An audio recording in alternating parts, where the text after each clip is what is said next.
We are very delighted to have with us His Excellency Mark Schapiro.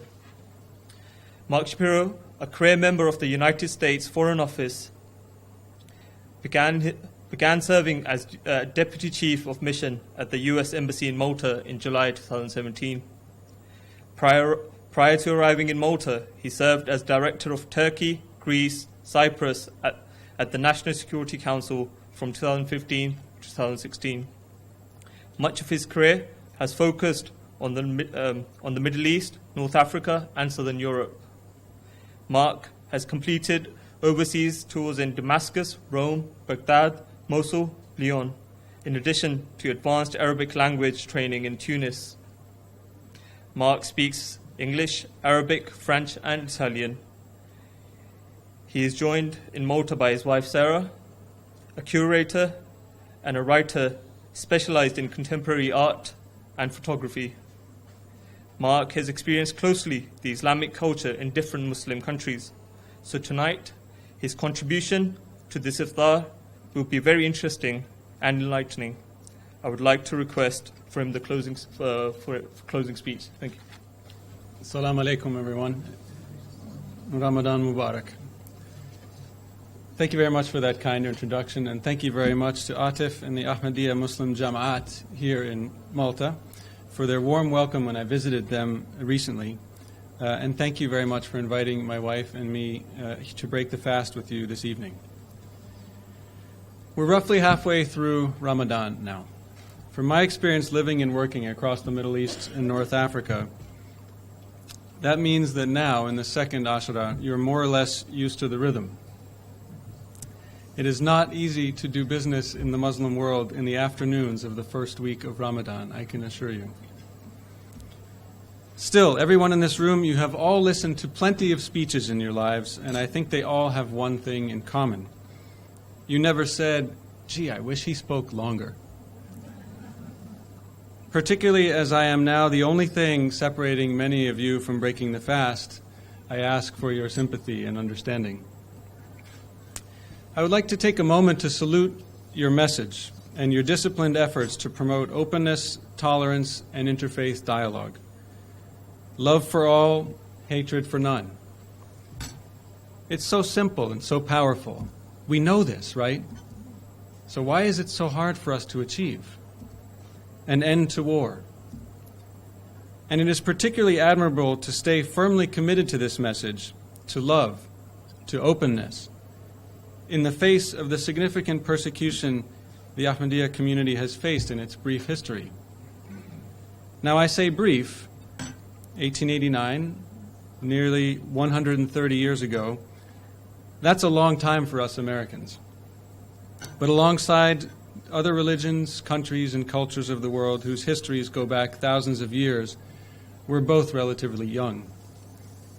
And I note that the Ahmadiyya movement is one of the fastest growing religions in the world today. So thank you for this message.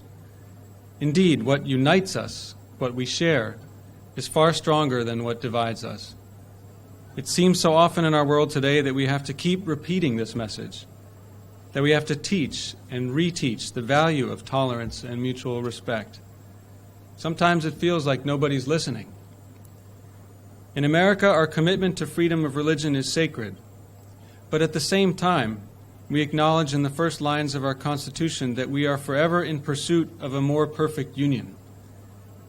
In other words, we always have more work to do. And tolerance and progress are never linear either. We may never get to that perfect union, that Platonic ideal, but we are committed to working for it and to repeating messages of tolerance, community, humanity, and love, alongside friends and partners like you who share these same values. Along the way, we all have to stay focused on the message and ignore the noise, which is quite a challenge as we live in the very noisy and distracting social media era. We are proud of the Muslim community in America. There are at least 3.5 million Muslims in the United States. It is really hard to count because the community is so wildly diverse. You name it, any branch of Islam, any sect, any nationality, we've got them. Although you have tens of millions of Ahmadiyya in the world, we are proud to be home to at least 20,000, maybe more. Here in Malta, we do the best we can at our mission to mirror the work we do at home, to encourage respect for minorities, human rights, freedom of speech, freedom of religion, and freedom to be whoever you want to be. What we share is far stronger than what divides us.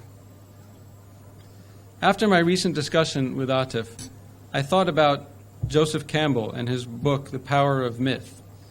This is something that my father shared with me when I was growing up, and I loved it, because he wrote about common stories, roles, lessons that ran through many cultures and religions around the world. The hero, the teacher, the prophet, hubris, fate, and so on. And I cannot count how many iftars I have attended across Iraq, Syria, Egypt, Tunisia, Algeria, France, and more. But what I love about the experience is that you give me the chance to focus on these basic elements that bring us together.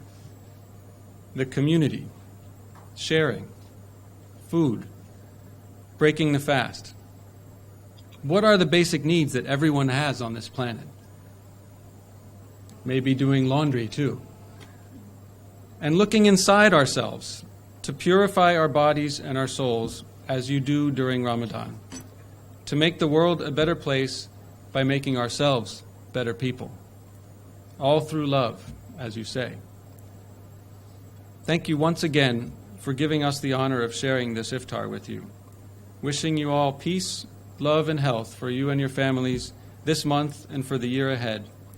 And with apologies for speaking Arabic and not Urdu, Sahaf Turkum.